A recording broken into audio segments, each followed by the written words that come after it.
Graça e paz. Shalom a todos os irmãos, alunos e amigos. É uma alegria maravilhosa estarmos iniciando hoje o módulo 2 de Cristologia, que é os fundamentos da salvação. Essa semana de Páscoa. Páscoa quer dizer passar por cima, passar sem ferir, passar sem matar, passar sem atacar. E Jesus é o Cordeiro Pascal. E quando nós o aceitamos por fé, ele passa a conviver em nossas comunidades e a lei, que representa o anjo da morte, não vem nos punir, pois o salário do pecado é a morte. E a morte, como salário, foi atribuída aos egípcios e a qualquer israelita que não pintaram as ombreiras das suas portas com sangue. De forma que a lei hoje é que pune o pecador desobediente. O salário do pecado, quem atribui é a lei. De forma que a vida eterna, quem atribui é Jesus Cristo. Então, nessa semana de Páscoa, que tem uma aplicação bastante cultural e até folclórica, conta coelhinhos, essas coisas todas, faz parte da cultura, mas o significado todo da Páscoa é libertação, quando o anjo passa sem ferir, e em seguida o povo tem a graça de fazer o êxodo, ou sair da terra da escravidão, da terra do Egito. Então, hoje, na nossa aula inaugural do curso de Os Fundamentos da Salvação, nós iremos fazer uma explanação geral sobre a salvação. E na próxima aula estaremos iniciando os fundamentos da salvação com a doutrina da expiação.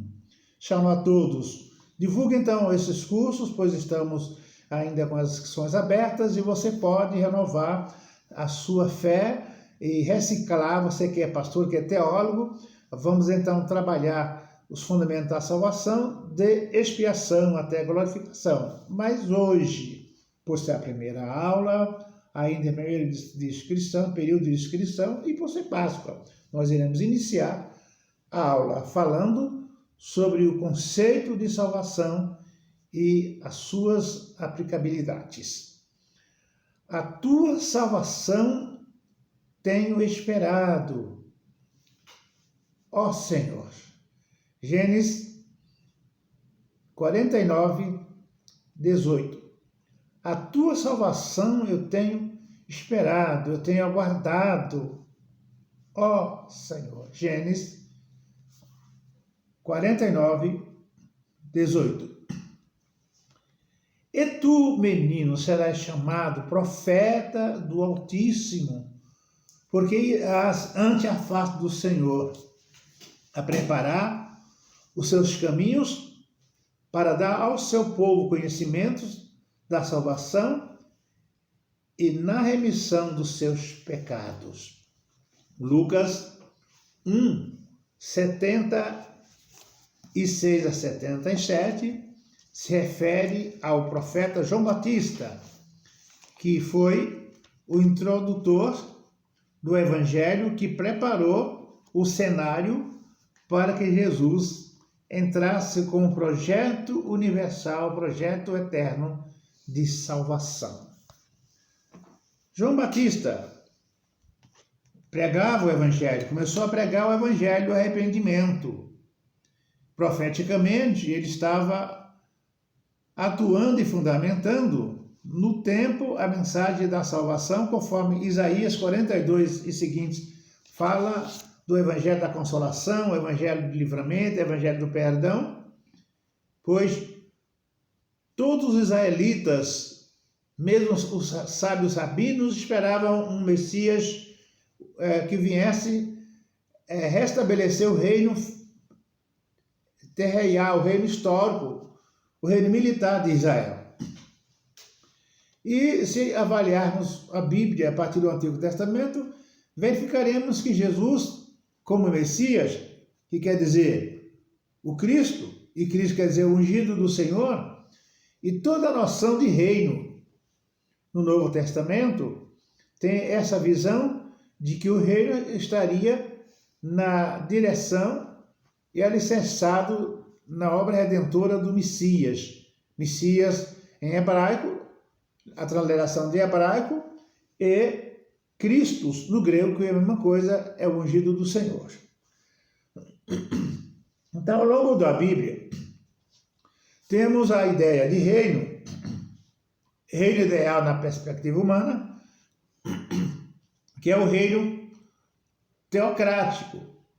Deus reinava através de Adão, que era o representante de Deus na terra.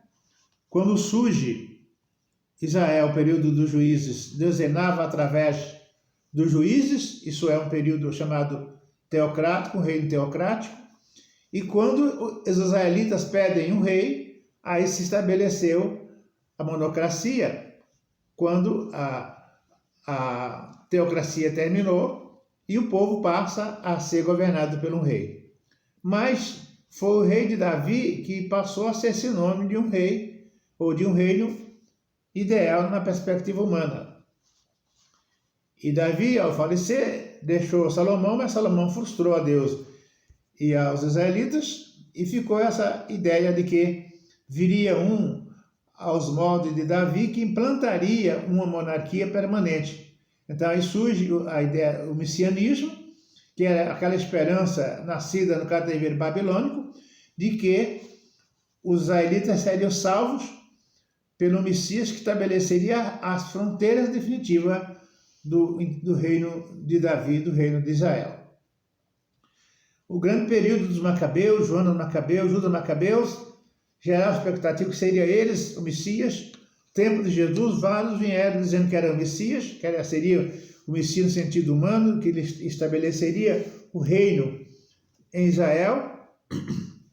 Mas, ao Jesus chegar, gerou a expectativa que ele seria esse filho de Davi. E quando as populações gritavam, Hosana, bendito que vem o rei em nome de Davi, o filho de Davi, essa ideia de filho de Davi era uma conotação de que Jesus iria sacudir o jugo do Império Romano e estabeleceria a monarquia em Israel.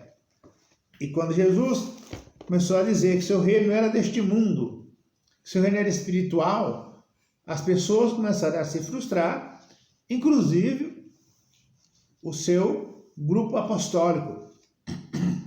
Quando Pedro chamou Jesus à parte e disse: tem misericórdia de ti, Senhor, para que não aconteça isso, Pedro estava pensando que se ele morresse, o reino não seria estabelecido. E eles, no final, disseram: nós deixamos casa, deixamos família, deixamos nossos campos para te seguir. Qual será a nossa recompensa? Ele estava se referindo ao reino material, ao reino humano. Achavam que Jesus ia reinar. E qual seria a posição deles no reino político de Jesus aqui na Terra. E quando Jesus começa a falar que vai morrer, que seu reino não é desse mundo, naturalmente todos se assustaram. Pois para nós está tudo pronto, porque Jesus é o nosso rei, mas quando ele manda, olha, venha o teu reino, o reino não está longe de vós. Quando João Batista dizia: arrependei-vos, porque o reino de Deus está próximo, mesmo João Batista tinha a esperança de que Jesus implantaria um reino político. Tanto é que quando ele esteve preso, que sabia que ia ser morto, decapitado, mandou o discípulo consultar Jesus se era mesmo Jesus o Cristo.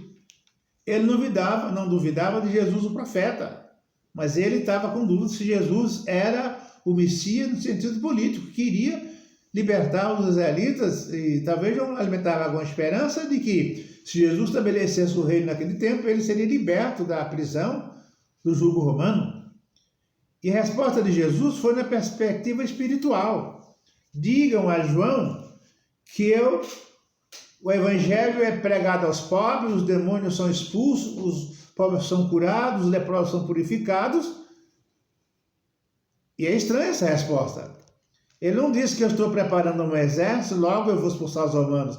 Ele disse que a minha guerra é contra as potestades, a minha guerra é contra o pecado, a minha guerra é de estabelecer um reino espiritual. E a base do reino de Deus é o coração humano, a vontade humana submetida a vontade divina e assim o reino de Deus começa a ser estabelecido. Mas pensem comigo, João Batista começa a pregar. A base do evangelho de João é: arrependei-vos, porque o reino de Deus está próximo. Queridos, pouca gente parou para pensar. Próximo quer dizer, ele está para se manifestar. Ele está para se revelar. O reino de Deus está próximo. E as pessoas se batizavam, se arrependiam. João pregava o evangelho, pregava a justiça, pregava a verdade, e ia gente, toda a Galiléia, todo o Jordão, se batizava por João. Inclusive o próprio Jesus foi para ser batizado por João. E quando João, que era profeta, percebeu que Jesus é maior que ele, João disse-lhe: eu é que preciso ser batizado por ti, tu vens a mim? E Jesus disse: basta, por enquanto, porque é necessário cumprir toda a lei. É lindo demais isso. O maior é batizado pelo menor. Fantástico.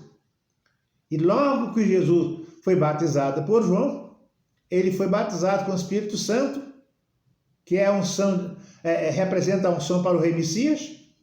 E Deus falava dos céus: este é o meu filho amado. Não é lindo demais? Este é meu filho amado em quem eu tenho me comprazido, em quem eu tenho prazer, em quem eu tenho alegria. Este é o meu filho amado.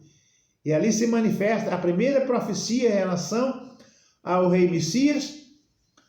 E João já tinha falado dele 2 vezes. O Evangelho de João 1:29, eis aqui o Cordeiro de Deus que tira o pecado do mundo.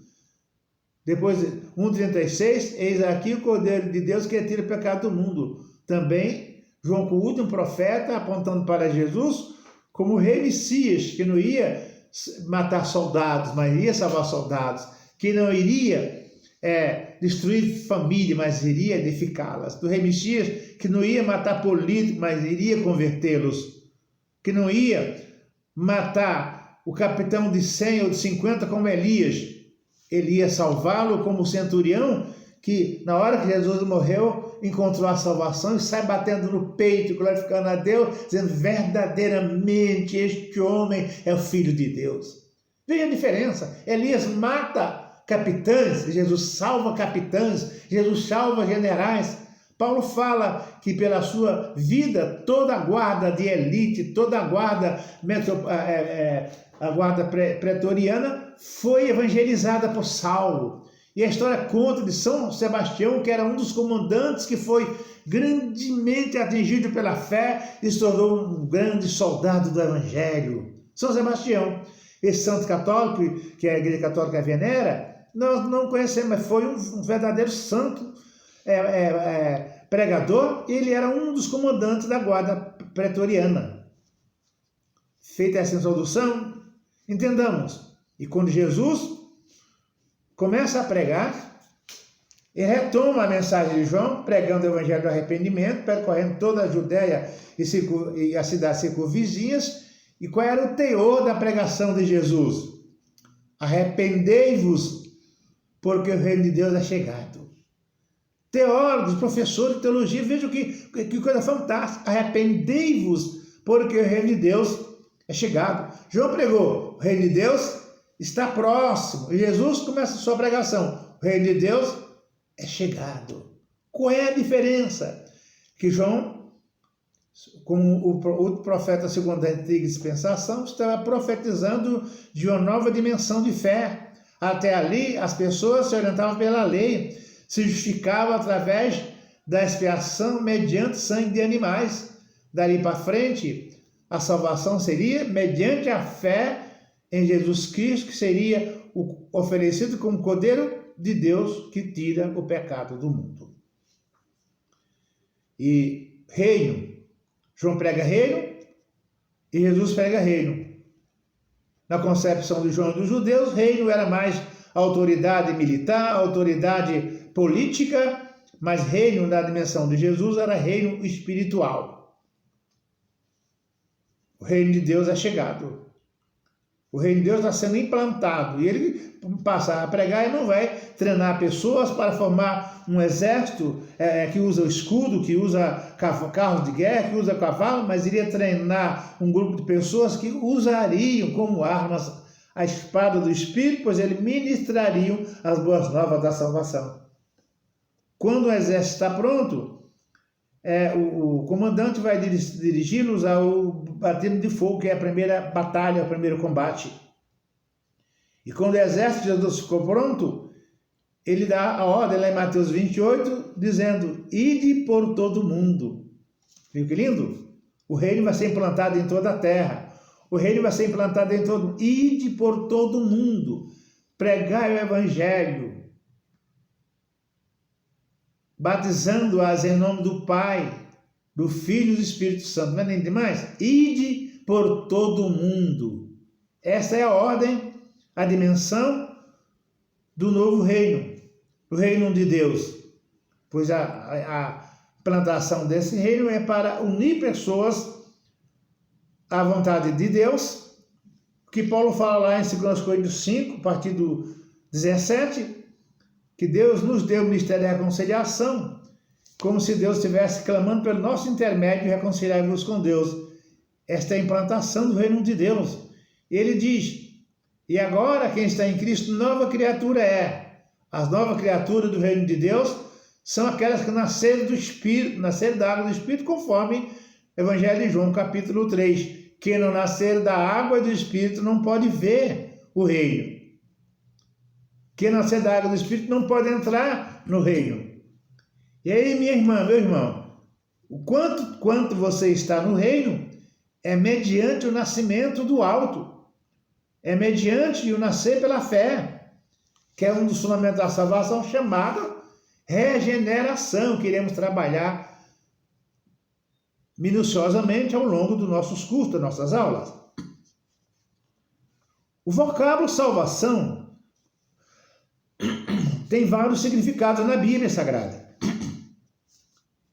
É um substantivo que veio do verbo grego e na Septuaginta se usa para traduzir palavras hebraicas que significam salvar, guardar, isento e são, conservar, livrar do perigo ou da destruição.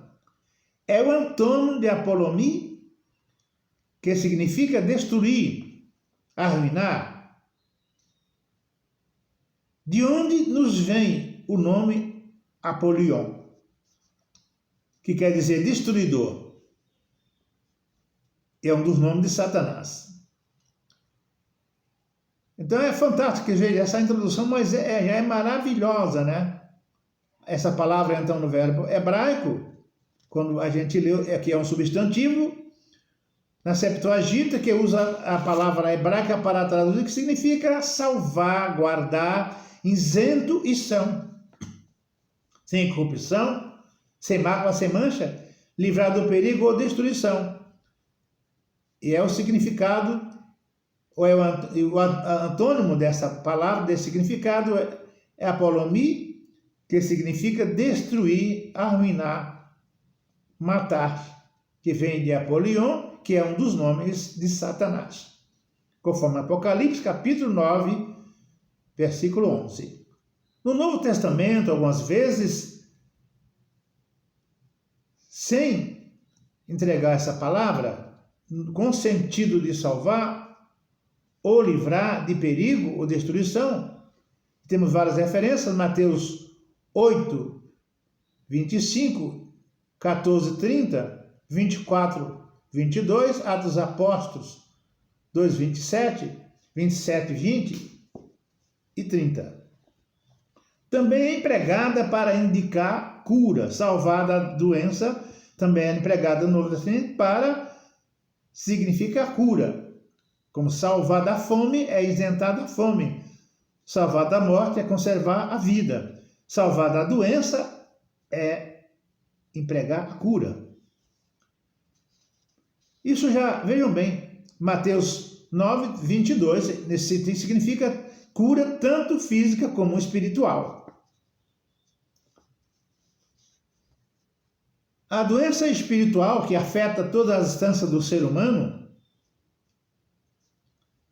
é a última instância do homem que o coloca em contraste com a fé, porque está espiritualmente morto é indiferente para com as coisas da fé. E Paulo fala lá em Coríntios que havia mortos.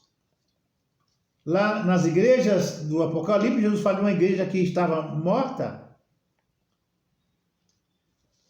que estava cega, que estava nua. São doenças de cunho espiritual. Conforme Lucas 7,50. Decididamente, o maior uso desse verbo é para significar libertação do julgamento messiânico. Para significar libertação do julgamento messiânico. Joel 2,32.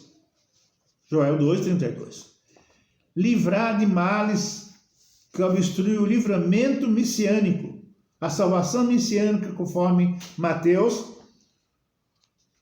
1,22, Romanos 5,9, Tiago 5,20, e tornar alguém participante da salvação oferecida por Jesus. Isto é, significado do verbo salvar no Novo Testamento. Torna alguém participante da salvação oferecida por Cristo, que é alinhado com Deus mediante a fé, pois quando Hebreus 11:6 fala sem fé é impossível agradar a Deus, isso se refere quando a pessoa tem contato com o Evangelho. Quem se aproximar de Deus tem que crer. Este crer que Deus existe não é crer numa existência universal, numa diferença holística, é crer especificamente na representação do testemunho que Jesus dá de Deus, pois ele é o caminho que nos conduz a Deus. Tem que crer que Deus existe, que é galardoador. Esse crer que Deus existe é crer no Deus humanizado em Jesus e que ele galardoa, que ele compensa quem crê em suas verdades com o dom da vida eterna, que é a salvação. A forma nominal do hebraico tem a ideia geral de segurança ou sossego. Quando Jesus fala em João 10:27, da paz que Deus dá, a minha paz eu vos dou, essa ideia de sossego. Lá em Mateus 11:28, quando Jesus fala, vinde a mim todos vós que estáis cansados, sobrecarregados, oprimidos, que eu vos aliviarei, essa ideia de salvação. E vir a Jesus ali em Mateus 11:28 não é visto para ser liberto da depressão, de uma angústia apenas, é muito mais do que isso, é vir a ele para ser liberto da maldição da lei, da força destruidora do pecado e da condenação definitiva do inferno. Vinde a mim todos vós. Tem muitos ateus que, na tentativa de provar a não existência de Jesus, a não realidade da salvação, se converteram. Mas há pessoas indiferentes à fé, não se preocuparam com Deus. E o pessoal diz que o maior ateu de todos os tempos foi Augusto Comte, que nunca se preocupou com Deus, não combateu, não perseguiu, não defendeu. Mas, segundo os dados, há uma média de 1% de ateus no Brasil. E ateu não é necessariamente quem combate Deus, mas são pessoas indiferentes ao ser de Deus, que vive a autossuficiência da vida sem terem uma necessidade ou uma preocupação com a questão espiritual. Então, a forma nominal no hebraico tem a ideia geral de processar segurança, sossego ou tranquilidade. Quando Israel estava obediente, havia tranquilidade. E há um texto lá nos livros de Crônicas que diz: nenhum cão abria a boca para latir contra Israel. Deus deu segurança, tranquilidade, sossego total ao redor. A salvação no Novo Testamento, que garante tranquilidade, segurança e sossego, ela diz respeito à relação do homem para com Deus, pois o homem pecador vive em conflito com Deus Santo. Mas essa tranquilidade, essa segurança não nos isenta de perseguição. Há muitos santos homens de Deus, santas mulheres de Deus, sendo mortos pelo Covid. E a salvação em Jesus Cristo não nos isenta das intempéries da vida. O crente está sujeito a morrer de Covid, a morrer de infarto, a morrer de qualquer morte. Ele não está sujeito a morrer em condenação, porque já tem vacina para o Covid. Então, gerar uma vacina contra a AIDS. Já geraram vacina contra o sarampo, contra a varíola, geraram vacina contra a H1N1, mas ninguém gerou vacina contra o pecado. A vacina que isenta o homem do pecado é o sangue de Cristo, que nos santifica, nos purifica. E pouca gente quer tomar essa vacina. Essa vacina tem que ser tomada constantemente, pois a gente peca e o sangue nos purifica. Como João fala na primeira carta, capítulo 3, ele diz: se confessarmos nossos pecados, ele é fiel e justo para nos perdoar os pecados, e o sangue de Jesus Cristo nos purifica, nos cura, nos liberta de todo o pecado. Todo o pecado. A vacina contra o Covid, especialmente uma que está sendo produzida no Brasil, vai ser uma bênção, pois estão avaliando que as pessoas serão vacinadas no mínimo uma vez por ano. É uma doença permanente e a pessoa precisa ser vacinada a cada ano, pois a imunidade tem uma durabilidade bem pequena. Os primeiros testes garantiram que até agora foi comprovado uma imunidade de até 6 meses. Até 6 meses. Então, o sangue de Jesus Cristo nos purifica de todo pecado. E fala, o sangue de Jesus Cristo nos cura, nos purifica de todo o pecado. As vacinas vão atingir a parte biológica, nosso DNA, a parte física, a parte clínica. Mas o sangue de Jesus atinge a parte da consciência, a parte espiritual, onde o ser humano tem a sua comunhão e conexão com Deus. Então, duas diferentes palavras gregas duas diferentes palavras gregas que podem ser usadas para significar essa libertação. Você pode ver que decididamente o maior uso desse verbo é para significar libertação do julgamento messiânico. Está escrito lá no Apocalipse: todos comparecerão perante o tribunal de Deus. Perante o tribunal de Deus. E lá vai ter trono, vai ter juízes. E Paulo fala: bem-aventurado aquele que participa da primeira ressurreição, porque sobre ele não tem poder, domínio a segunda morte. Não é fantástico? Todos vão comparecer perante o tribunal de Deus.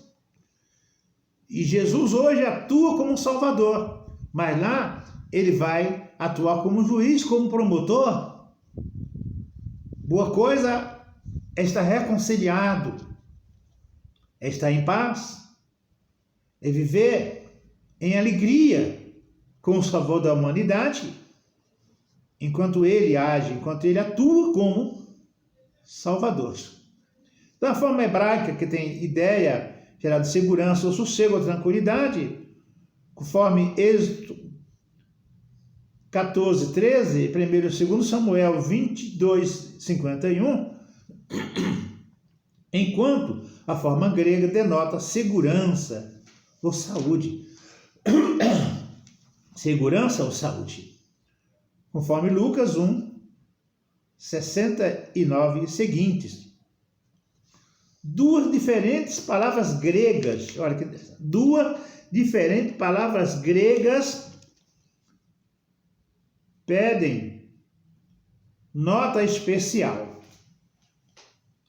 sotérios, que diz respeito àquele que traz a salvação, conforme o título 2,14, 2,11, Lucas 2,30, Atos 28, sotéria e soterion, as formas mais largamente usadas têm significado variada com o emprego da raiz verbal, sozo.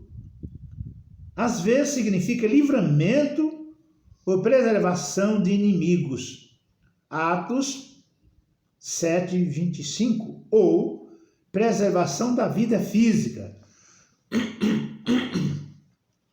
libertação, Atos 7,34, ou saúde, Hebreus 11,7, é empregada bastante vezes para expressar salvação em sentido espiritual, conforme Lucas 19,9 e João 4,22, e ainda Romanos 10,10. É com esse sentido que trataremos do vocábulo sotério ou sotéria. Na Escritura Sagrada da carta de Paulo a Tito, capítulo 2, versículo 14, nos traz a seguinte escritura: porque Deus Todo-Poderoso, o Todo-Poderoso, Javé Gadol,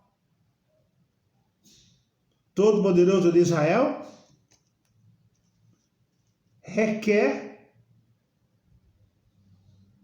procura para si um povo. Procura para si um povo.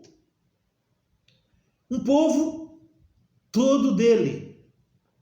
Um povo especial. Porque um povo todo dele, que foi resgatado do pecado pela sotéria, pelo ato redentor de Jesus. Um povo todo seu, que não serve a ídolos, não tem uma mentalidade, um coração dividido por qualquer outra coisa. O centro, o foco da vida é Deus. Um povo todo seu. Um povo especial. Tem a marca do sangue, a marca da cruz. Um povo zeloso, que prima pelos princípios da fé. Povo todo seu, povo especial e um povo zeloso. Este povo que Deus procura são os cristãos que entenderam o processo de salvação e vivem de acordo com as suas normas e que desfrutam os seus benefícios. Deus procura para si um povo todo seu, especial, zeloso e de boas práticas e boas obras. É você, irmã. É você, irmão. É você, pastor, a quem Deus procura. E são nós que formamos a comunidade e que formamos o povo que Deus quer. O povo que Deus procura. O povo eleito, raça santa, como ele fala, raça santa, sacerdócio real. Fantástico. Como Paulo fala, a família de Deus, do qual todos na terra tomam o nome. Família de Deus é composta por todos os irmãos e que tem apenas um pai. Porque quem nasce da carne é filho da Maria, filho da Ana, filho de Josué, filho do Faustino, filho do Rafael. Mas quem nasce do Espírito é filho e filha de Deus. Glória. Dá vontade de ter fé, meus irmãos? A família de Deus, da qual todos tomam o nome, por isso eu vou orar. Eu oro com a minha esposa, falo Pai Nosso, meu e dela. Eu oro com o meu filho, Pai Nosso, meu e dele. Eu oro com o meu pastor,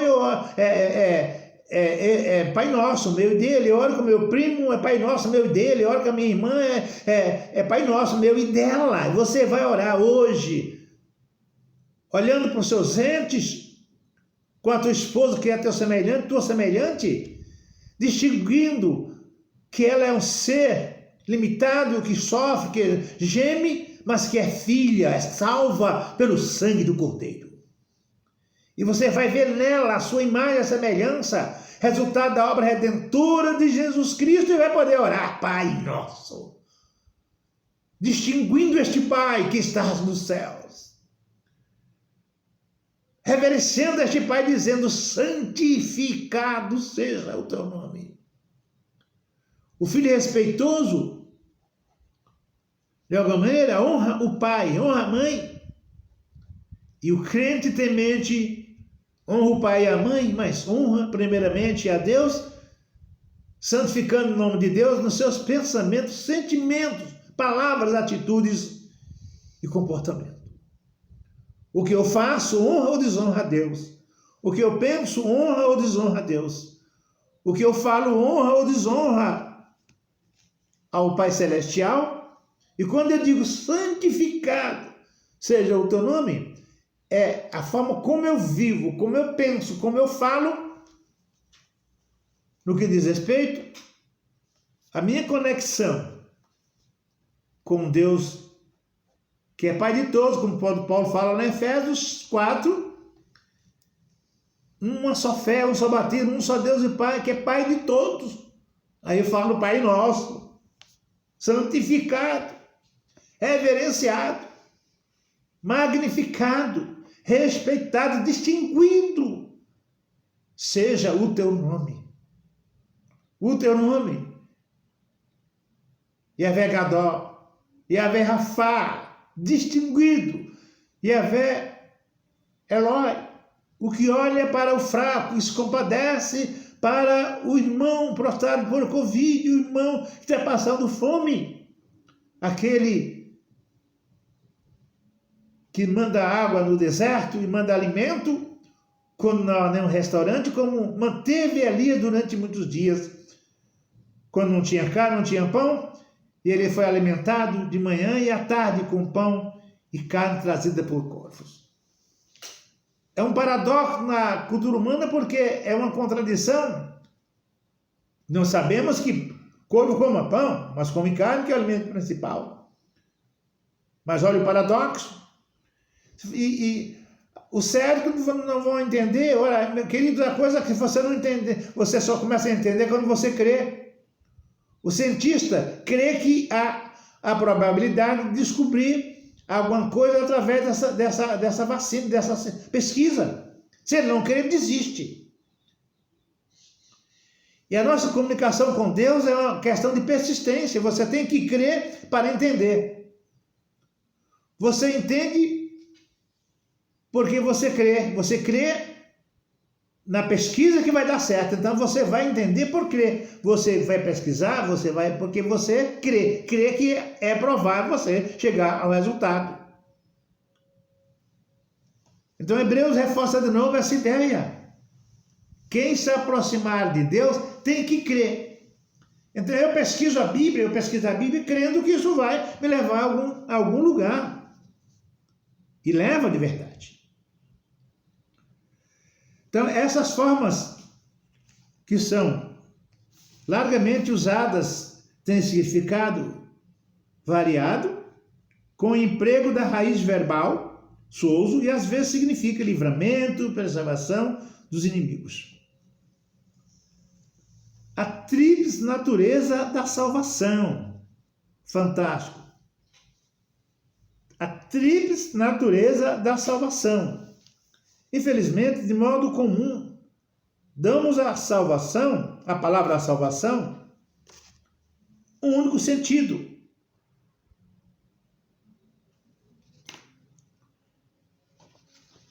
Apenas um único sentido, que é o sentido de redenção, redenção do pecado.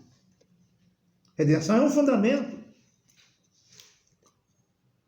Mas redimir é apenas um dos aspectos da salvação, porque redimir é trazer de volta mediante o preço exigido pelo mercado. Nesse sentido, Jesus é o preço altamente suficiente, conforme João 3,16, porque Deus amou o mundo de tal maneira que deu seu Filho. Esse deu foi dá-lo como resgate, como preço que a lei exigia para que eu fosse liberto meu estado de escravidão, meu estado de morte, meu estado de condenação eterna. Isso é redenção plena. Mas tem muitos outros aspectos da salvação. E às vezes a igreja limita a fé, pregando, ensinando apenas a redenção, como há tanto os fundamentos, como a glorificação, a expiação, a filiação, a reconciliação, a adoção, que vamos destrinchar, vamos estudar ao longo desse curso. Agora, dá vontade de ter fé, eu estou feliz demais, sentindo Deus fortemente em minha vida, e você vai ser abençoada, a sua fé vai ser renovada, multiplicada. Eu tenho certeza, irmãos, que no final desse curso a nossa fé será multiplicada pelo menos por 1000. Pois às vezes a pessoa é salva e não usufrui os benefícios da salvação por não entender a sua plenitude, a sua aplicabilidade, a sua expansão toda.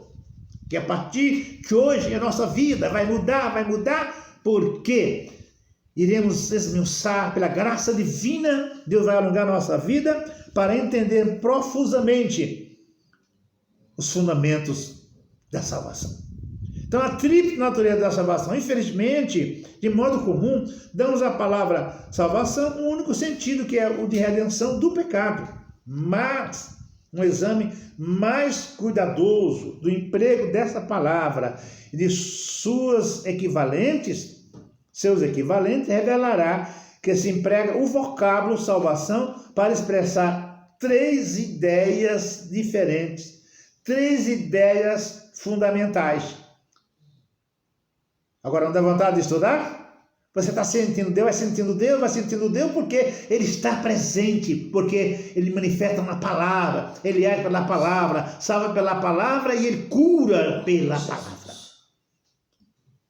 Cura também doenças físicas, cura depressão, cura males qualquer, e especialmente a doença destruidora do pecado que nos assaltou a partir da queda dos nossos pais Adão e Eva. Glórias a Jesus. Pode glorificar o Senhor junto conosco. Então vamos lá. Mas exame, mas cuidadosos no emprego dessa palavra e seus equivalentes revelará que se emprega o vocábulo salvação para expressar 3 ideias diferentes: instantânea, contínua e ulterior. Salvação instantânea é a ideia de redenção do pecado, conforme Atos 2:21, 16:9 e Romanos 10:10, trazendo a ideia de livramento da pena do pecado. Essa experiência sobrevém imediatamente à confiança que o indivíduo deposita em Jesus Cristo como seu Salvador pessoal. Então, a salvação instantânea é o que se prega. É o princípio fundamental da evangelização. Mas não fica só nisso. Precisamos trabalhar, aplicar, explanar a salvação em toda amplitude para que os crentes vivam de verdade os fundamentos da salvação e sejam beneficiados, por exemplo, paz. Paz em tempo de guerra. Equilíbrio e autocontrole no período da enfermidade. Na presença da morte. Então, a salvação instantânea é a ideia de redenção do pecado, conforme Atos 2:21 e Atos 16:31, Romanos 10:10, trazendo a ideia de livramento da pena do pecado. Essa experiência sobrevém imediatamente à crença, à fé que o indivíduo deposita em Jesus Cristo como Salvador pessoal. Aceitando a Jesus, dando um sinal, aqui se processa a salvação instantânea. Tá certo? Trata-se de uma condição fixa, expressa na ideia da preservação dos santos, significando que todos, quantos são verdadeiros ou verdadeiramente salvos, ficarão firmes ou perseverarão até o fim. É uma das notas apocalípticas quando diz: ser fiel até a morte. Irmãos, a vida é tão breve, não é por uma questão de desespero que você vai continuar crente, é por uma questão de segurança. Existe segurança da salvação. Não é Armínio e nem Zwinglio, não é Armínio e nem o presbiteriano que prega a doutrina bíblica da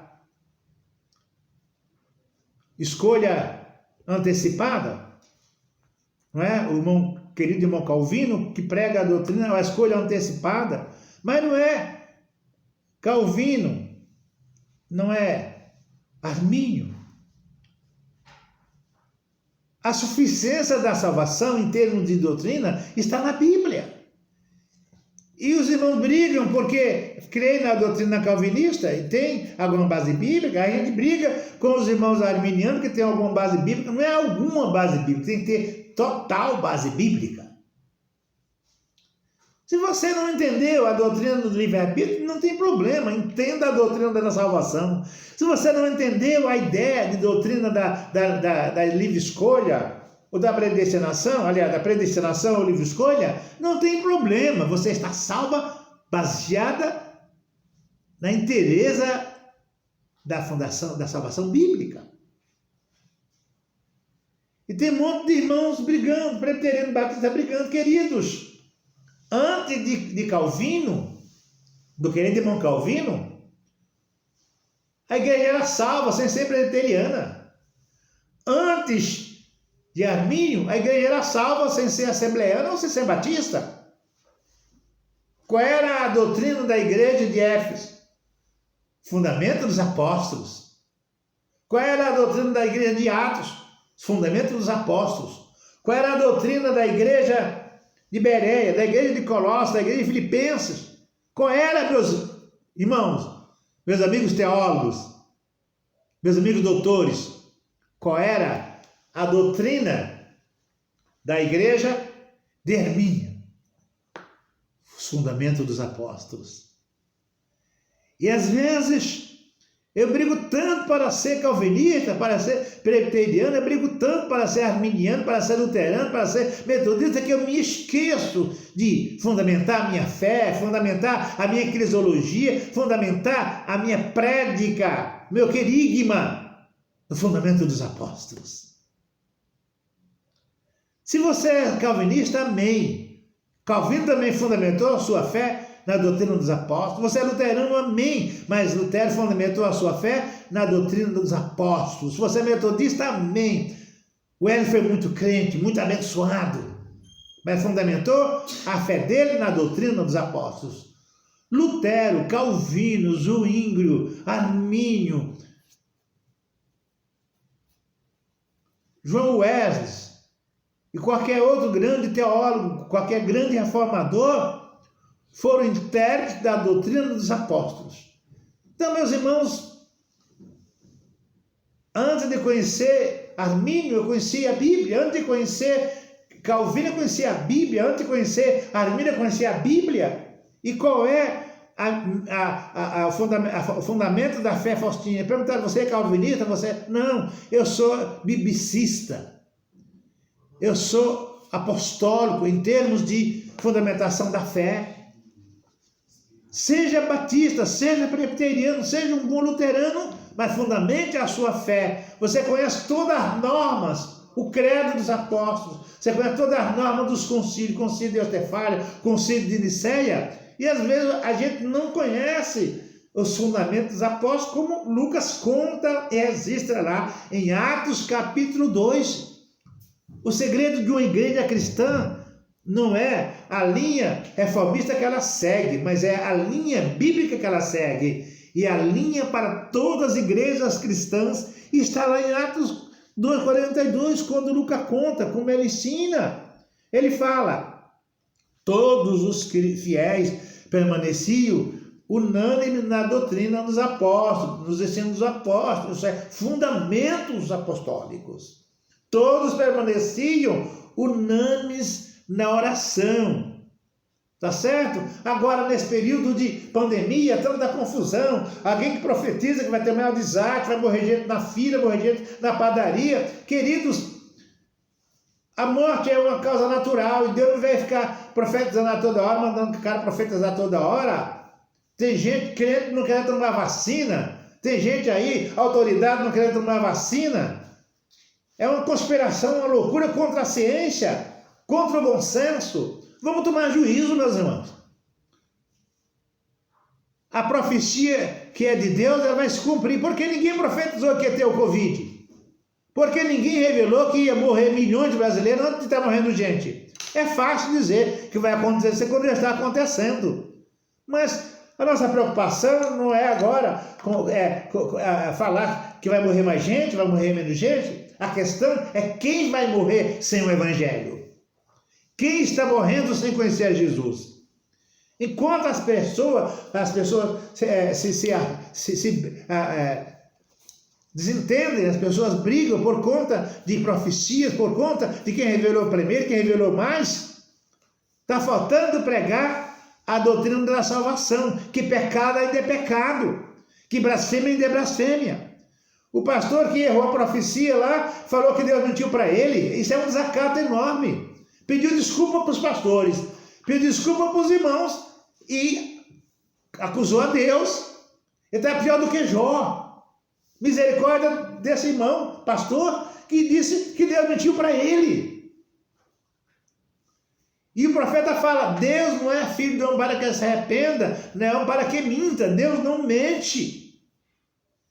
Se a profecia não deu certo, porque ela não era da carne, era da mente do pastor, era sentimento humano. É um insulto a toda prova dizer, Deus mentiu para o profeta, meus irmãos. É bom que o profeta desse nível se arrependa, para que Deus tenha misericórdia dele, porque o mal que ele está causando é bem pior do que o Covid, dizendo que Deus mentiu para ele. Peço desculpa aos irmãos, os irmãos merecem a minha desculpa e Deus não merece a minha reverência, o meu respeito. Deus nos guarde de tamanha afronta, de tamanho desacato. Muito bem, agora a ideia de salvação contínua, que é a ideia de preservação dos santos, significa que todos quantos são verdadeiramente salvos em Cristo, ficam firmes. Isto não quer dizer que uma vez salvo, salvo para sempre, e não quer dizer que uma vez salvo se perde a qualquer momento. Eu me preocupo muito com o abismo que existe entre o calvinismo e o arminianismo, pois os calvinistas vivem um medo constante e de repente eu não sou escolhido. E vemos aquele subterfúgio que eu perco a graça, mas a graça não me perde, mas eu perdi a graça e a graça não me encontrou, eu não era escolhido. E o arminiano que prega a livre escolha ou livre-arbítrio, eu estou salvo pela fé, graças a Deus, mas de repente eu escolhi me desviar. Então esses dois abismos geram uma insegurança cruel. Jesus não brinca de salvar.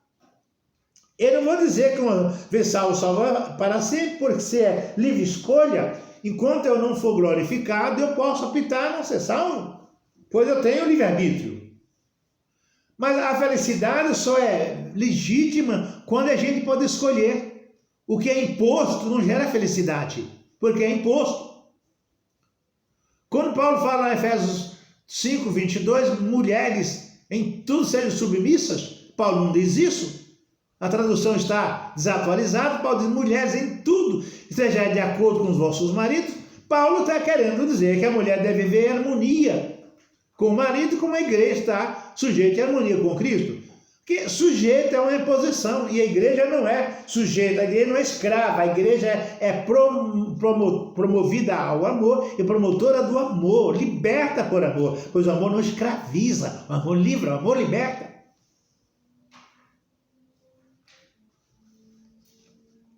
Então, todos os meus irmãos ouvintes, que são de origem, têm uma fé reformista, ou que segue a linha arminiana ou a linha batista, pare de ter medo. Independente de você crer ou não crer na doutrina da eleição, que uma vez salvo, salvo para sempre, ou que você que quer na livre escolha, no livre-arbítrio, você que aceitou a fé reformista, não fique com medo de você não é escolhido, porque independente da doutrina, independente de Calvino, Jesus já era o teu Salvador, e é o teu Salvador. E você que está fundamentando a sua fé na doutrina arminiana, o medo de repente escolher se perder, fique firme, porque Jesus não brinca de salvar. Ele disse: aquele que vier a mim, de maneira nenhuma não lançarei fora, e ninguém o tirará das minhas mãos. Satanás não tira crente das mãos de Cristo. A fome não tira crente das mãos de Cristo. O Covid não tira crente das mãos de Cristo. O câncer não tira crente das mãos de Cristo. O fogo não tira crente das mãos de Cristo. A morte não tira crente das mãos de Cristo. O que pode tirar é quando o crente espontaneamente, deliberadamente escolhe pecar. Como Judas escolheu não ser crente. Como Ananias e Safira escolheram não ser crente. Mas para você não há perigo. Eu sempre afirmo que há mais gente na igreja com medo de ir para o inferno, no medo de ir para o purgatório, do que com alegria de ir para os céus. E se eu substituir o medo pela segurança da salvação, eu vou viver, usufruir melhor a salvação e vou ter menos angústia, menos sofrimento aqui, usufruindo o que Deus promete, como a paz, a esperança, a confiança, a tranquilidade, o bem-estar. São resultados dos benefícios da salvação. Você pode desfrutá-los com segurança, porque Jesus Cristo não brinca de salvar. Porque você tem certeza, quem é verdadeiramente salvo fica firme. E não estou falando nem de predestinação e nem de livre escolha. Estou falando dos fundamentos da salvação. E ele vai perseverar até o fim. É sinônimo de nascer de novo. João 3:7 ao 7, de matricular-se ou de entrar na escola de Jesus, conforme Mateus 11:29. De matrimônio espiritual, João, Evangelho de João 3:29, ou de adoção na família de Deus, Romanos 8:15 ao 23. Queridos, vocês terão esse texto? Vou fazer uma correção nesse texto, vocês terão todo esse texto? Mas, com essas aulas gravadas, você pode assistir quantas vezes quiser. Pode utilizá-la para as suas aulas, para as suas prédicas. E ter certeza, esse primeiro fundamento, essa primeira instância que é salvação instantânea, é aquilo que chamamos de primeiro amor. Mas a escola de Jesus tem níveis, tem séries. E quem fica nessa primeira instância é porque quem nasce menino. E quem nasce espiritualmente falando e fica apenas na experiência, na instância da salvação instantânea, pode ser o que Paulo chama de menino na fé. Ele diz: quando eu era menino, agia como menino.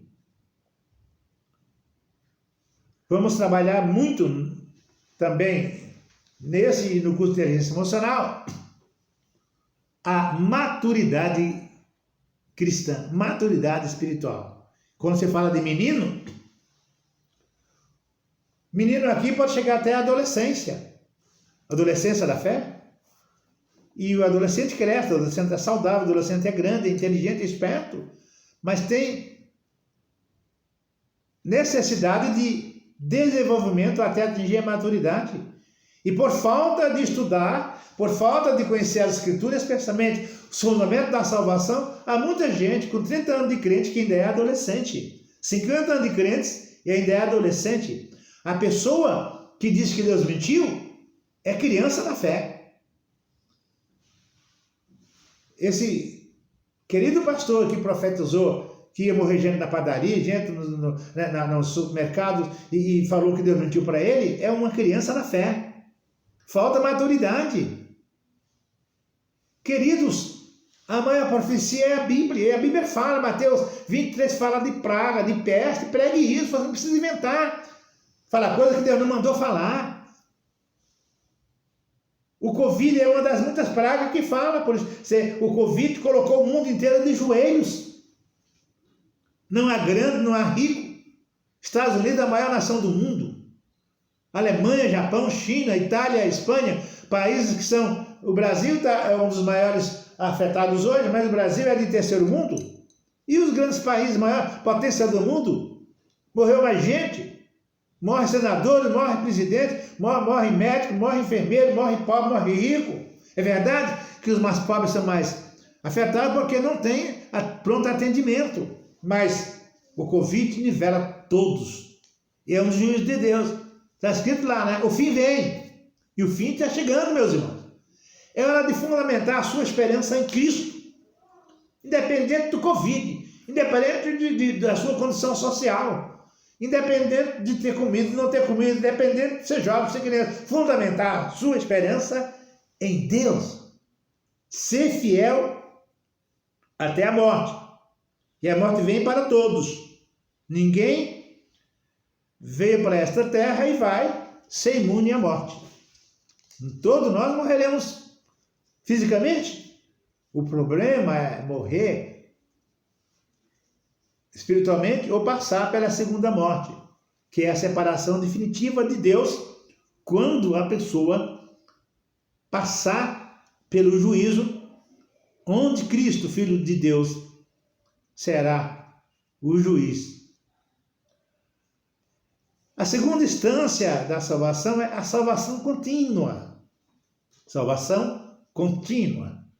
Para esse período de Páscoa, a Páscoa é celebrada pelos judeus anualmente. Mas nós não podemos renovar a nossa comunhão com Deus anualmente. A ceia cristã é celebrada mensalmente, mas a ceia primitiva era celebrada diariamente. Partir o pão todos os dias de casa em casa. Isso era festa de água, isso era ceia. Eu não preciso tomar a ceia todos os dias, mas se puder tomar, não tem problema. A ceia passaram a celebrar a ceia mensalmente pela questão de ordem, para que não houvesse abuso. E hoje não teríamos como celebrar a ceia todos os dias, se tem gente que pega 3 conduções para ir à igreja. Mais uma vez, por mês a gente celebra a ceia, e todos os dias temos que renovar a nossa comunhão com Deus. Salvação contínua, respeita essa comunhão constante. Semana passada fiz uma reflexão de como devemos orar. E muitos irmãos estão perturbados de alma, porque o texto sagrado fala, orai sem cessar. E quem é que ora sem cessar? Quando você dorme, você ora? Quando você canta, você ora? Quando você almoça, você ora? E tem um monte de irmãos perturbados. Jesus disse, vós errais, pois não conheceis as Escrituras. Orar sem cessar significa estar em comunhão contínua com Deus. Estar continuamente consciente da comunhão, da salvação. Eu oro em silêncio. E quando Paulo vigiar também nisso em espírito, é manter uma vida de comunhão com Deus. Estamos orando em silêncio. É estar em comunhão com Deus. É estar orando sem cessar. Estar conectado a Ele sem cessar. Eu não posso orar oração de súplica a todo momento. Eu não posso orar oração coletiva a todo momento. Mas eu posso me manter individualmente em comunhão com o Senhor. Uma oração silenciosa. Ora enquanto trabalho. Se eu agradeço pelo trabalho, eu estou orando. Se eu louvo ao Senhor pelo prazer da minha comida, eu estou orando. Se eu glorifico ao Senhor pela noite de sono, eu estou orando. Entenderam, irmãos? Orar sem cessar está continuamente em comunhão com o Salvador, com o Criador. Não é orar falando, suplicando, mas é orar comungando, orar adorando, orar vivendo continuamente na presença do Senhor. A salvação contínua trata-se da figura do crescimento na graça. Quando o apóstolo fala crescer na graça e no conhecimento, nós crescemos até atingir a maturidade cristã e cresceremos até atingir a estatura do varão perfeito. Quando é que vai acontecer o auge desse crescimento? Na nossa glorificação. Pois, fisicamente falando, nunca atingiremos a perfeição. Trata-se da figura do crescimento na graça, no conhecimento, no serviço de Cristo.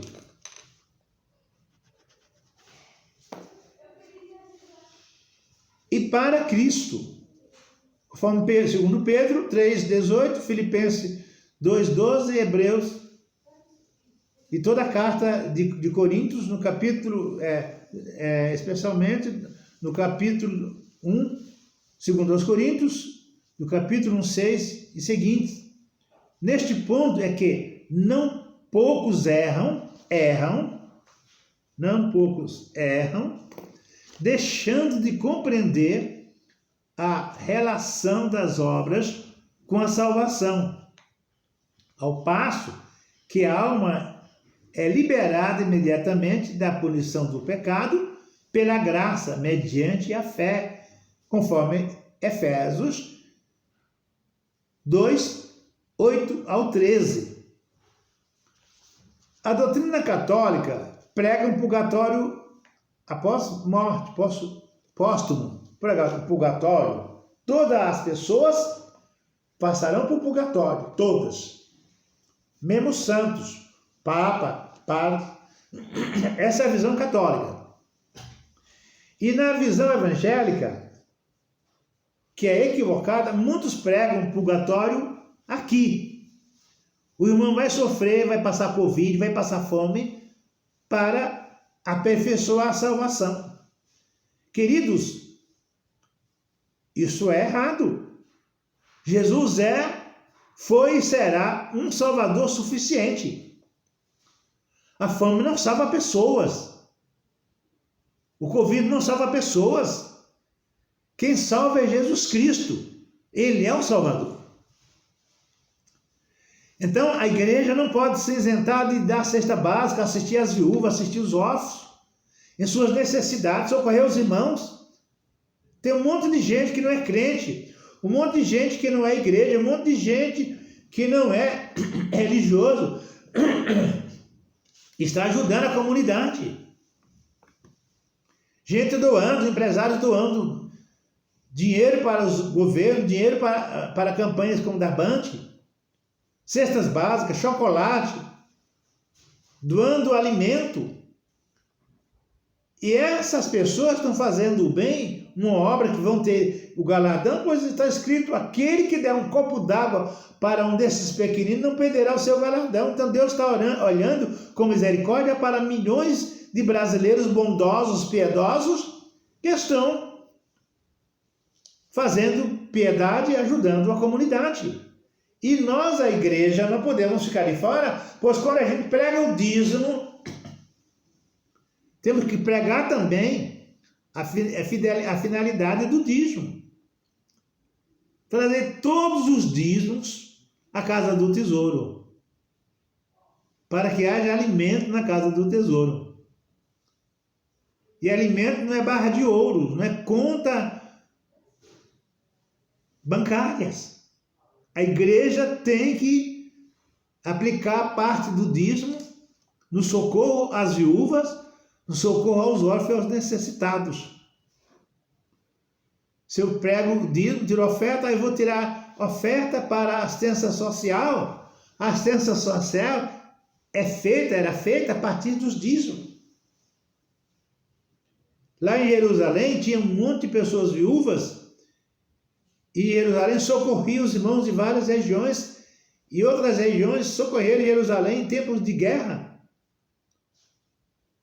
Então a igreja tem um caixa geral, que é a caixa dos dízimos, e vamos usar também essa caixa geral, para socorrer os fiéis da fé, que contribuíram com seus dízimos e ofertas o tempo inteiro e hoje são carentes de uma cesta básica.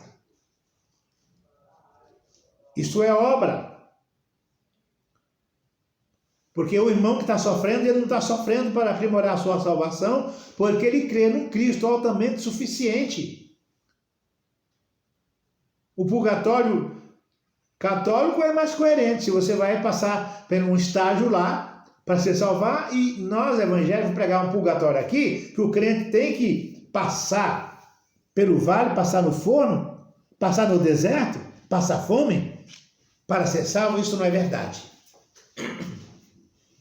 Deus prova quem quer provar. E a aprovação para o crente é uma aula que Deus dá para ele. Mas é uma prova para a igreja, para o irmão que tem que estar em melhores condições para assisti-lo ou não assisti-lo. E Paulo fala, muito mais bem-aventurado é dar do que receber. Porque quem dá é abençoado por ter para si e abençoado para ter para o que não tem nada. Então é melhor dar do que receber. E quantas vezes nós servimos cestas básicas sem pensar que um dia vamos precisar delas? E Deus nos dá uma aula, nos coloca na escola, numa lição difícil. Todos os irmãos que estão em lutas, esteja certo que Deus está dando uma aula cuja lição é muito difícil de ser entendida. Por isso você não entende. Você ora, você jejua e a luta não passa. Fique firme, porque Tiago fala, bem-aventurado é a mulher que for provado, for testado, passar na aula, na lição de Deus, porque quando for aprovado, receberá o inteiro galardão. Um pouquinho de paciência, um pouquinho, e a bênção virá para você. Tenha certeza disso. Seja seguro, segura, porque nosso Deus não tarda, não atrasa. Então é bom ficar firme, porque a vitória virá. Então, poucos erram, não são, neste ponto, que não são poucos que erram, deixando de compreender a relação das obras com a salvação. Das obras com a salvação. Ao passo que a alma é liberada imediatamente da punição do pecado, pela graça mediante a fé, Deus ordena também que o crente salvo, o crente redimido, o crente reconciliado deve andar em boas obras para demonstrar o seu testemunho cristão. Tito 2,14, que já explanei, Deus procura para si um povo todo seu, um povo zeloso, um povo especial e um povo de boas obras. Meus irmãos, olha quantos predicativos, quanta qualidade tem o povo de Deus. Deus procura para si um povo que seja dele, um povo todo seu, não quase, não mais ou menos, um povo todo seu. Povo especial, foi salvo pelo sangue. Povo zeloso, que zela para errar menos, para acertar mais. E um povo de boas obras. O Espiritismo é um grupo doutrinário muito piedoso. Muito piedoso. E eles pregam a piedade como a instância para a salvação. E a doutrina cristã, às vezes, não prega a piedade. Piedade no sentido de socorrer. Se o irmão sofre, azar do irmão.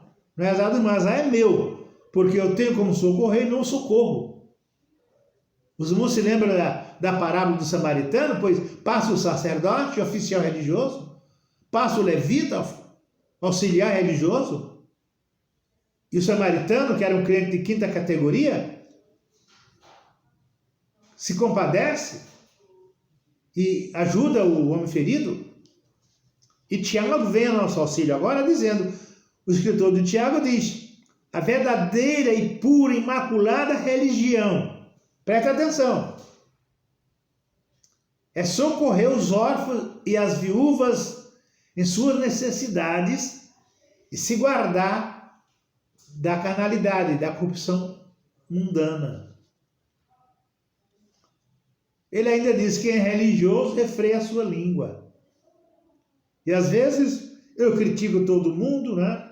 Eu falo contra todo mundo, falo coisas indevidas, às vezes até palavrão, ou palavrões, e me julgo um sábio, não é? Me julgo um teólogo, um doutor da lei. Não sei de que lei, mas Deus ordena que o crente deve andar, deve praticar boas obras como testemunho, para dar prova, para dar explicação da sua transformação em vida cristã. Está em Efésios 2:10 e Filipenses capítulo 2, versículos 12 e 13. Quando o diabo perde nossa alma para Cristo, ele procura fazer tudo no sentido de perdermos também a vida para ele. E às vezes o diabo atua na minha ultra religiosidade, na minha ultra santidade, para me ensoberbecer. A soberba é um dos pecados capitais. E os rabinos lá, os fariseus, eram portadores dessa doutrina chamada soberba, dessa virtude chamada soberba. A jactância, a arrogância, a vaidade, a autossuficiência são obras da carne. Temos que despojar-nos e vestir de toda a humildade, toda a mansidão. Pois quando o diabo perde a nossa alma para Cristo, ele procura atingir, procura trabalhar no sentido de perder a nossa vida para Ele ou para servi-lo. E quantas vezes percebemos que assim sucede? A esta salvação contínua chamamos de santificação, que nos faz crescermos na semelhança de Cristo. Nosso Senhor, com reverência, quando Jesus falou, sede santo, como é santo aquele que vos chamou, ele fala isso na sua condição humana, e a salvação contínua significa, tanto é que a palavra, aquele que crê e for batizado será salvo, este será, é o que nós chamamos de gerúndio, está se salvando, que no grego é o presente contínuo. Aquele que crê e é batizado está sendo salvo, está se salvando, é o verbo no gerúndio, na língua portuguesa. Porque eu posso me desviar, eu posso me santificar. Eu posso estagnar um período, eu posso crescer. Então isso significa salvação contínua.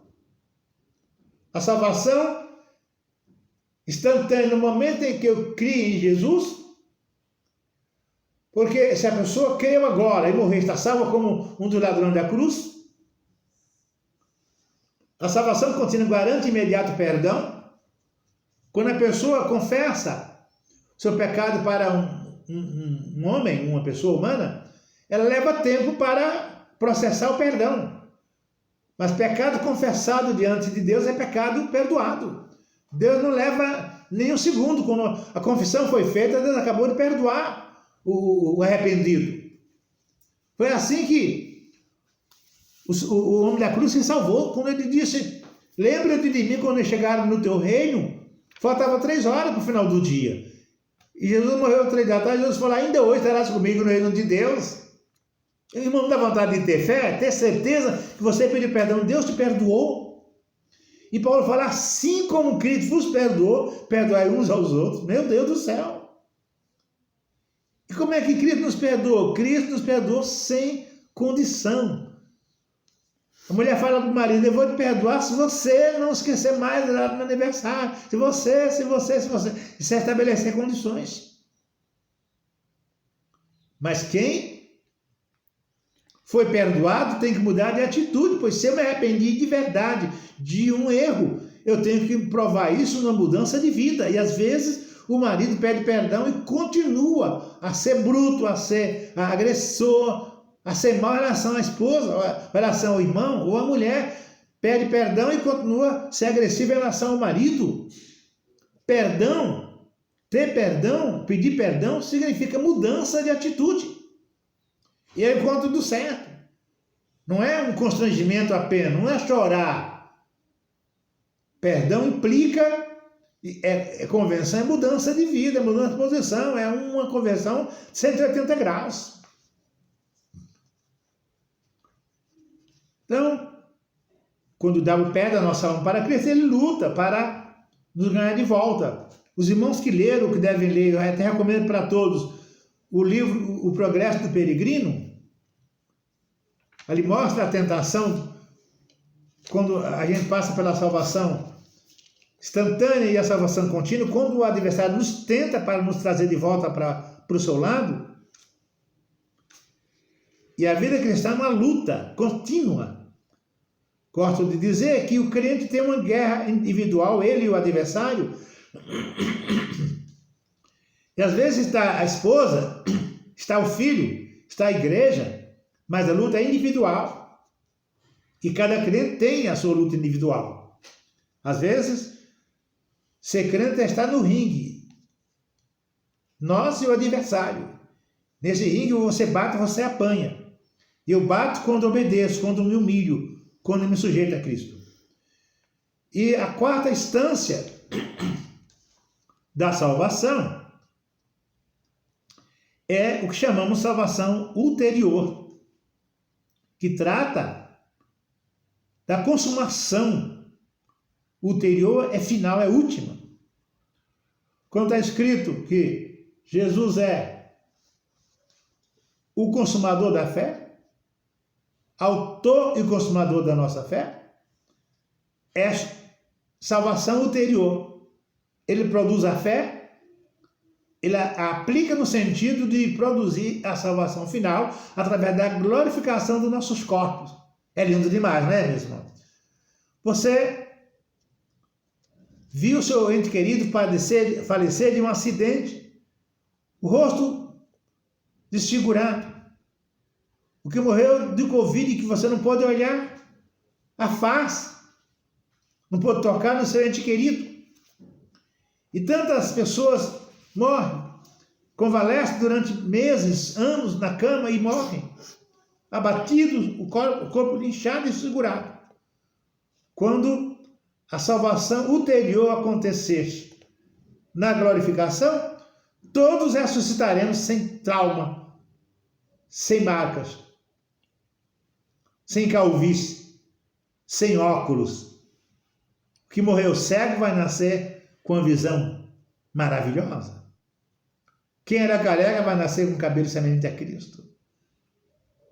Não é para desejar morrer, mas é para crer e suportar as tribulações da vida para passar pelas instâncias da salvação, salvação instantânea, salvação contínua e chegarmos à aplicação final da salvação ulterior, na glorificação. Como Paulo fala, você semeia uma semente corruptível que morre para nascer uma nova planta. É o corpo do crente que é sepultado, é uma boa semente que vai nascer transformada, glorificada, linda, linda, linda.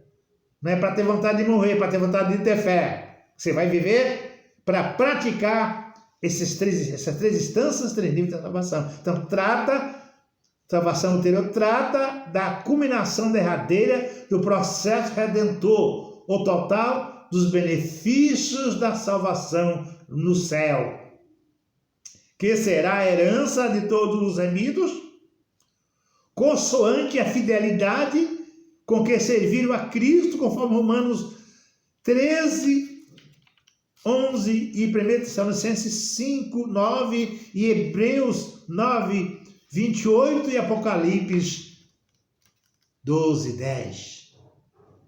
Todos os cristãos serão salvos, mas é certo que haverá diferença nas recompensas que chamamos de galardões.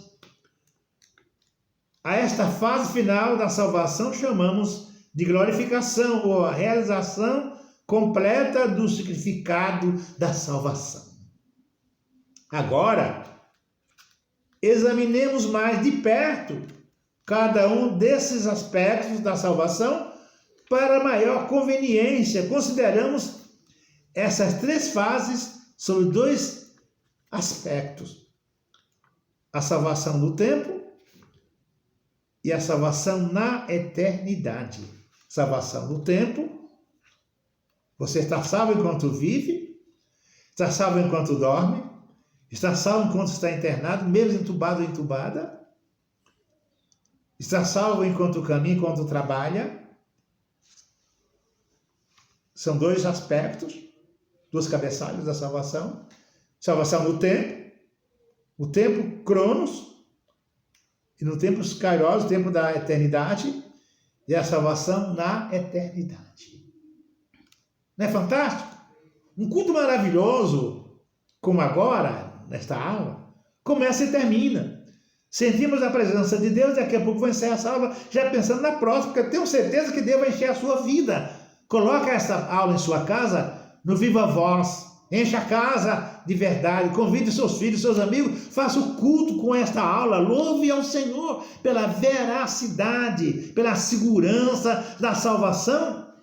Mas a aula termina, porque aqui nós estamos sujeitos ao tempo. Mas lá nos céus, um culto contínuo, um louvor permanente não termina, porque não tem o ontem, não tem o amanhã cedo para se levantar. Não tem anoitecer para se deitar. Os céus é um lugar de uma vida muito dinâmica. Você vê no Apocalipse, quando se abre um selo, todos fizeram silêncio para ouvir, para ver o Cordeiro abrir o livro. Os anciões que glorificam a Deus durante o tempo todo. O céu é um lugar dinâmico. Tem um monte de pessoas entediadas de ficar em casa.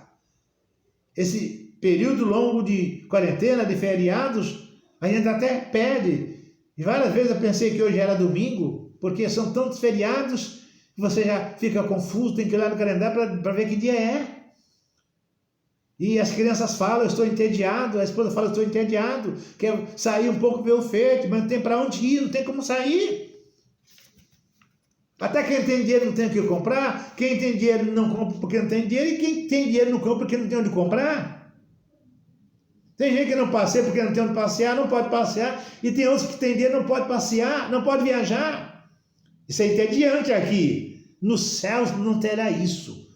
A vida no céu será dinâmica, será maravilhosa. Queridos, e estaremos encerrando essa primeira aula, que é uma aula introdutória, uma aula inaugural. Convide pessoas para fazer o curso conosco e teremos mais uma aula sobre a salvação para entrarmos nos fundamentos. Esse curso é imperdível. Participe e divulgue também desses eventos para que a igreja que somos hoje, quando se alicerçar nos fundamentos da salvação, com a fé multiplicada por 1000, serão semelhantes à igreja primitiva e iremos revolucionar o mundo. Como Paulo chegou numa cidade, lá na região de Éfeso, falaram para as autoridades que Paulo e Silas eram uma peste, era como um Covid. Encheram o mundo dessa doutrina e chegaram até lá. Que um dia alguém diga que o evangelho é como uma peste, como Covid, que encheu o mundo inteiro. Falta tanta gente. Na janela 1040, aí a região da Índia, da China, do Afeganistão, Paquistão, ali ia ser quase 4 milhões de pessoas que não atendem o evangelho.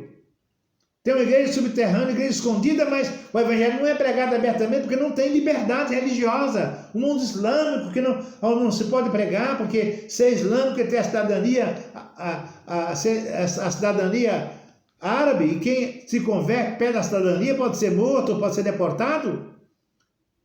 E quando a igreja evangélica se fundamentar nesses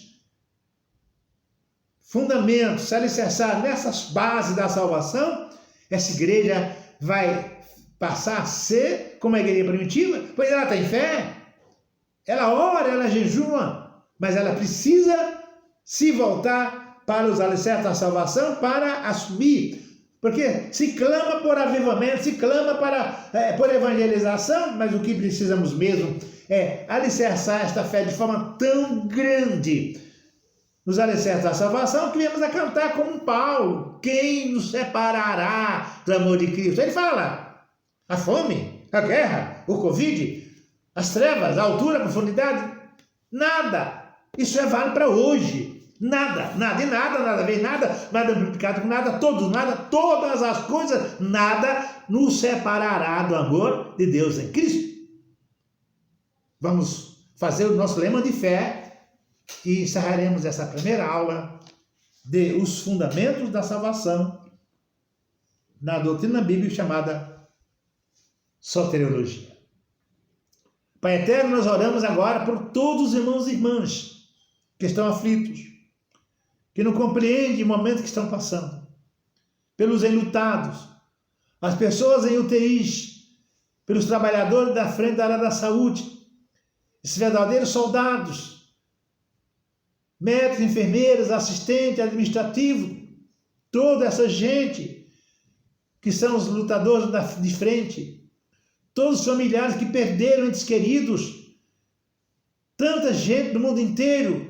O Brasil com quase 4 mil mortes por dia. Milhões de pessoas internadas, afetadas. Tu és a cura. Sara a nossa terra. Nós clamamos daqui o teu socorro, o teu perdão. Sara a nossa terra. Sara a nossa terra das instâncias políticas, das fragilidades dos governantes. Salva a nossa terra do desencontro na área jurídica, legislativa. As empresas que estão fechando vaga de emprego, milhões de pessoas que passam fome. Sara a nossa terra das doenças sociais, sara a nossa terra das doenças espirituais. Visita os teus pastores, missionários, missionárias, diaconisas, obreiros em geral. Salva a nossa mocidade, nossas crianças. Salva, Deus, do inferno, salva da morte, salva da perdição. Em nome de Jesus, nós cremos, nós oramos, nós te bendizemos, porque Tu és a nossa esperança, a nossa salvação. Faça o lema de fé conosco, professando fé em Deus e dizendo, diante de todas essas coisas, é assim: mas que diremos, pois, à vista destas coisas? Se Deus é por nós, quem será contra nós? Mas graças a Deus que nos dá a vitória por nosso Senhor e Salvador Jesus Cristo. Maranata, ora vem, vem, vem, Senhor Jesus. Um abraço a todos e uma ótima aula. Fique com Deus.